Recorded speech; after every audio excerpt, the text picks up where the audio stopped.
दुनियार सबुठारु दामी धातु सुना को एबे अति सहज उपाय प्रस्तुत हो पारिबो। वर्तमान वैज्ञानिक माने इलेक्ट्रोनिक वर्ज्यवस्तु सुना तैयारी एवं पुनः व्यवहार करिवार एक उपाय बाहर करछंती, जहा सस्ता तथा परिवेश अनुकूल। इलेक्ट्रोनिक वर्ज्यवस्तु सुना उत्तोलनर एही आविष्कार सुना शिल्परे एक वैप्लविक परिवर्तन आनिबार संभावना रही। वैज्ञानिक मानकर कहिबा अनुसार एही कौशल खर्च हेउथबा प्रति डॉलर पाई $50 मूल्यर सुना मिल पारिबो। गवेषक माने प्रोटीन स्पंज व्यवहार करी ई वर्ज्यवस्तु सुना बाहर करथिले। वैज्ञानिक माने मात्र 20टी पुराना कंप्यूटर मदरबोर्ड रु 450 मिलीग्राम 22 कैरेट सुना प्रस्तुत करिसेंती।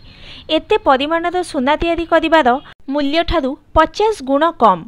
इलेक्ट्रोनिक वर्ज्यवस्तु सुना बाहर करबा पई वैज्ञानिक माने प्रथमे 550 रु 700 डिग्री सेल्सियस तापमात्रा रे ई वर्ज्यवस्तु को 2 रु 3 घंटा पर्यंत गरम करथिले। एहा परे एसिडिक अवस्था रे प्रोटीन स्पंज प्रस्तुत करबा पई सुखा जाय थाए। एहा परे वैज्ञानिक माने स्पंज को गरम करी सुना आयन गुडी को खंड खंड करी देथिले, जहाकू नगेट रे तरले दिया जायथिला। गवेषणा जना पड़ी जे एही नगेट रे 91% सुना रही, जहाँकि 22 कैरेट सुना सहित सामान थिला। एहा व्यतीत बाकी अंश तंबा रही। गवेषकों मतानुसार ई वर्ज्यवस्तु सुना तैयारी करिवार एही प्रक्रिया एहार कम खर्च एवं परिवेश अनुकूल प्रकृति हेतु सुना शिल्परे वैप्लविक परिवर्तन आनिपारिबो।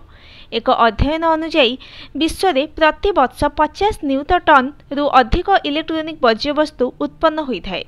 जदि एही वर्ज्यवस्तु को सुना तैयारी रे व्यवहार करे जाए तेबे प्रचुर परिमाणर सुना मिल पारिबो। Bureau report, news today.